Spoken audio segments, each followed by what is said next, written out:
আসসালামু আলাইকুম আপুরা, কী অবস্থা সবার? কেমন আছেন আপুরা? আশা করি ভালো আছেন। আজকে আমরা আড়ং পেস্ট পদ্ধতিতে রং তৈরি করা শিখব। তো এর জন্য আমাদের কি কি লাগবে সেগুলো আমি একটু দেখিয়ে দিই। তো দেখেন, হোয়াইট পেস্ট লাগতেছে, ম্যাট পেস্ট লাগতেছে, লাইলন ফিক্সার, আমরা গ্লিসারিনটা একটু দিব, এনকে দিব, বাইন্ডার দিব। ঠিক আছে, রং লাগবে। তো এই উপকরণগুলোর সাথে আমি চামচ বাটি নিয়ে নিয়েছি। তো এগুলো দিয়ে আমি মেপে মেপে কাজ করব।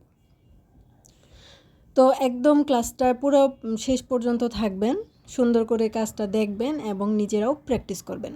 তো চলুন শুরু করে দেই। তো প্রথমেই আমি হোয়াইট পেস্টটা দিব।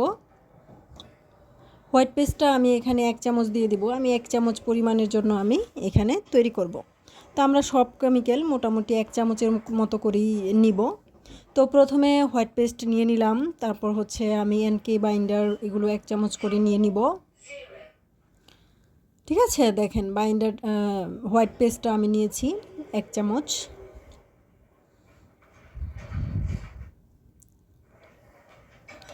এখন দিয়ে দিচ্ছি আমি এনকেটা। এনকেটাও আমি 1 চামচ দিব। এনকেটা 1 চামচ দিয়ে দিলাম। সাউন্ড কমাও, সাউন্ড কমাও, ওই রুমে যাও নালে যাও।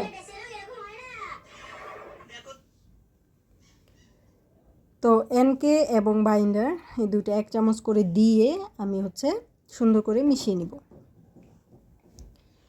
তো বাইন্ডারটা 2 চামচ দিব, এখন 1 চামচ দিলাম, পরে আরেক চামচ দিব। ঠিক আছে, আগে ঘনত্বটা খেয়াল করব।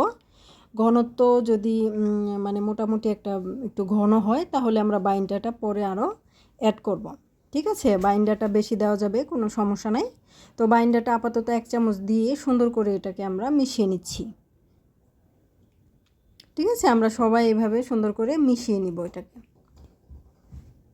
মিশিয়ে নেওয়ার পর আমরা ম্যাট পেস্ট, যে মূল কেমিক্যাল, আড়ং পেস্টের মূল কেমিক্যালটাই ম্যাট পেস্ট। ঠিক আছে, ম্যাট পেস্ট আড়ং পেস্টের মূল কেমিক্যাল।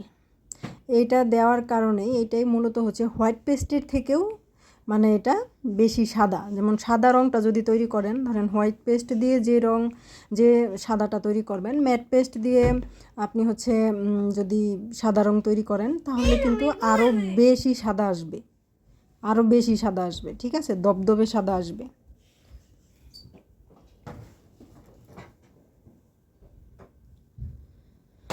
তো দেখেন, ম্যাট পেস্টটা দেওয়ার পরে কেমিক্যালটা কিন্তু মোটামুটি একটু ঘন হয়েছে। ঠিক আছে, মোটামুটি একটু ঘন হয়েছে। আমরা পরিমাণে পরে আরও বাইন্ডার অ্যাড করব। এটা ঘন হয়ে গেলে আমরা পরে আবার বাইন্ডার অ্যাড করতে পারি। ঠিক আছে, পাতলা হওয়া যাবে না। তো দেখেন, আমি বাইন্ডারটা আবার একটু দিয়ে দিলাম, হাফ চামচের থেকে একটু বেশি দিলাম। ঠিক আছে, ঘন হয়ে গেলে আমরা পরে আবার একটু বাইন্ডার অ্যাড করতে পারবো, কোনো সমস্যা নেই। তো এটাকে সুন্দর করে মিশিয়ে নিব, সুন্দর করে মিশিয়ে নিব। তো এইখানে যা যা আমাদের সেকেন্ডারি কেমিক্যালগুলো আছে, আপনারা অক্সাল কয়েক ফোঁটা দিবেন, তারপর লাইলন ফিক্সর 2-3 ফোঁটা দিবেন, গ্লিসারিন দিতে পারেন 2-3 ফোঁটা, সফটনার চাইলে দিতে পারেন। এগুলো অপশনাল, না দিলেও কোনো সমস্যা নেই। ঠিক আছে, তো এগুলো দেওয়ার পরে সুন্দর ঘন একটা মিশ্রণ তৈরি করবেন। যদি রং কেমিক্যালের মধ্যে যদি কোনো দানা দানা ভাব থাকে সেটা তুলে নেবেন।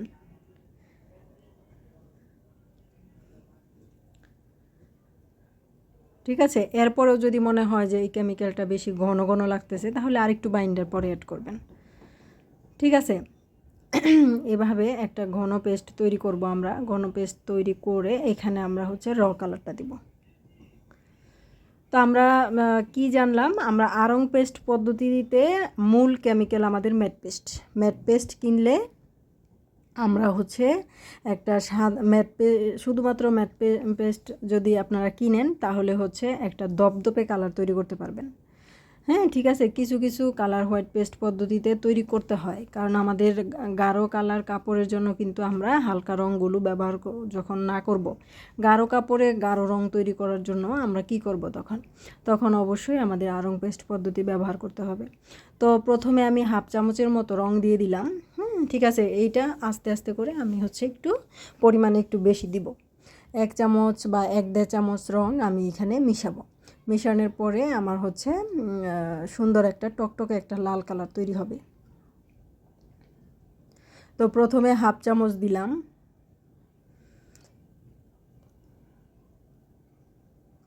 আস্তে আস্তে এটা হচ্ছে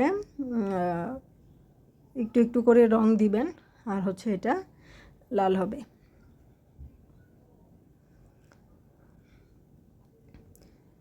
তো এই পর্যায়ে আমি আরেকটু রং মিশিয়ে নিয়েছি।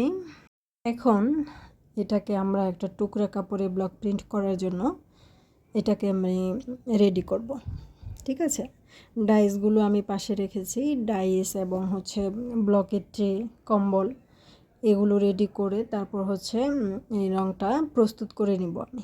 ঠিক আছে, রঙটা আমি হচ্ছে কম্বলে ঢেলে সুন্দর করে আমি এটাকে প্রস্তুত করব, কাপড়টা বিছিয়ে নিব সুন্দর করে।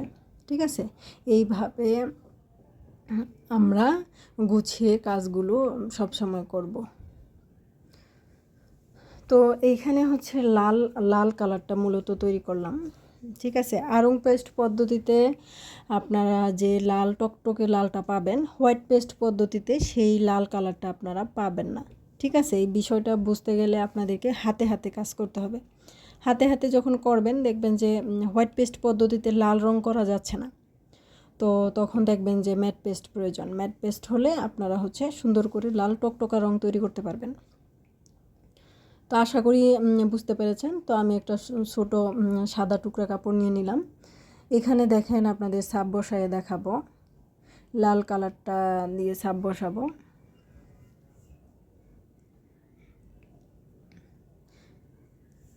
তো কাজ শেখার জন্য দুইটা পরামর্শ দিই আপনাদেরকে, যারা একদম নতুন কাজ শিখতেছেন বা শিখবেন, তারা প্রথমে রং কেমিক্যাল ডাইস কম করে কিনবেন। দ্বিতীয় যে পরামর্শ সেটা হচ্ছে আপনারা বেশি বেশি রং তৈরি করার প্র্যাকটিস করবেন। রং তৈরি করার প্র্যাকটিস করবেন আর হচ্ছে ব্লকের ছাপ বসানোর প্র্যাকটিস করবেন। এই দুইটা কাজ করবেন। তো এই দুইটা পরামর্শ, প্রথম পরামর্শ হচ্ছে রং কেমিক্যাল ডাইস কম করে কিনবেন। দ্বিতীয় পরামর্শ হচ্ছে বেশি বেশি করে রং তৈরি আর ডাইসে দিয়ে ব্লক বসানোর প্র্যাকটিসটা করবেন। এই দুইটা কাজ এখন করবেন। ঠিক আছে, শুরুতেই যদি আপনি ধরেন silk, muslin, semi muslin, sari, bedsheet এগুলো নিয়ে চিন্তা করতে থাকেন, তাহলে আপনার কাজ শেখাটাই হবে না। ঠিক আছে, কাজ শেখার জন্য আপনাদেরকে এই দুইটা কাজ অবশ্যই করতে হবে। তো এভাবে আমি হচ্ছে বসিয়ে নিচ্ছি। অল্প করেই রং তৈরি করছি আমি, তো সবগুলা রঙকেই কাজে লাগিয়ে ফেলবো এখনই। তো দেখেন, ছোট একটা ডাইস দিয়ে আমি হচ্ছে 4-5টা ঢেকে দিলাম, একটু লম্বাটে করে গলার ডিজাইনের মতো। তো যা মনে হচ্ছে সেভাবেই আমি হচ্ছে দিচ্ছি। ব্লক প্রিন্ট হচ্ছে ধরেন যে আপনি নিজের মতো করে যেভাবে ছাপ বসাবেন, যে দিক দিয়ে ছাপ বসাবেন সেই রকমই হবে ডিজাইন। তো এটা এক একজনেরটা এক এক রকম হবে, কারোরটা কারোর সাথে মিলবে না।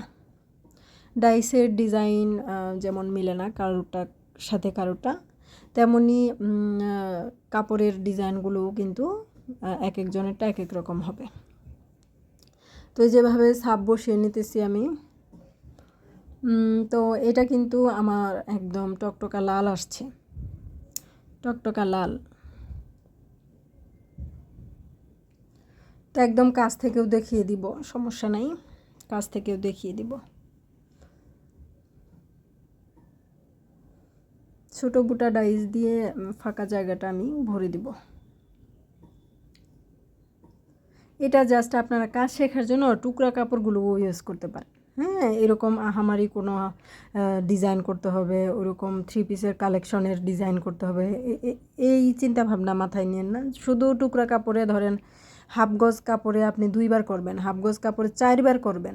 ছোট ছোট ডাইস দিয়ে জাস্ট ছাপটা হচ্ছে কি না রং তৈরি হয়েছে কি না এটাই আপনার কাজ, এইটাই কাজ। 15 দিন শুধু এটাই করবেন। 15-20 দিন, 1 মাস আমাদের কোর্স যত দিন চলবে ততদিন আপনি এই কাজটাই করবেন।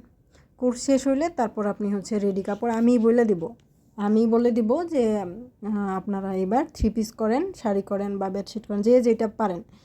ঠিক আছে, ধীরে ধীরে আমরা এগিয়ে যাব আর ধৈর্যশীল হব। আর হচ্ছে অস্থিরতা কাজ করবে না আমাদের মধ্যে। অস্থির মানুষ কিন্তু মানে অল্পতেই ঝরে পড়ে। যে কোনো কিছুতে আপনি অস্থিরতা দেখাবেন, সেই কাজে আপনি বেশি দূর মানে হুট করে আগাবেন, আবার হুট করে আপনি ধপ করে নিচে নেমে যাবেন, এরকম অবস্থা। অস্থিরতা না, মাথা ঠান্ডা রেখে সুন্দরভাবে ধীরস্থিরভাবে কাজগুলো প্র্যাকটিস করবেন। অল্প অল্প কেমিক্যাল দিয়ে বারবার রং তৈরি করা, বারবার ডাইসে সাব বসানোগুলো হচ্ছে কি না এইটাই প্র্যাকটিস। পুরা কোর্সের ক্লাস শেষ হলে আমরা হচ্ছে ডিজাইন নিয়ে চিন্তা করব। 3 পিসে কেমন ডিজাইন করা যায়, ঠিক আছে, বেডশিটে কেমন ডিজাইন হবে। হ্যাঁ, আপনি যদি সুন্দর করে ব্লকের ছাপ বসাতে পারেন, রং তৈরি করতে পারেন, তখন আপনার ডিজাইন নিয়ে তেমন সমস্যা হবে না। কাজ করতে করতেই দেখবেন যে ডিজাইন আপনি সব কিছু বুঝে গেছেন। তো আজকের ক্লাসটা ছিল এই পর্যন্তই। তো এই যে আমি কাজ থেকে দেখাই দিচ্ছি। আশা করি আপনারা সুন্দরভাবে কাজগুলো শিখবেন, শিখে আমাকে আপডেট জানাবেন। ঠিক আছে, আপডেট জানাবেন। তো ভালো থাকেন সবাই, সুস্থ থাকেন। আল্লাহ হাফিজ।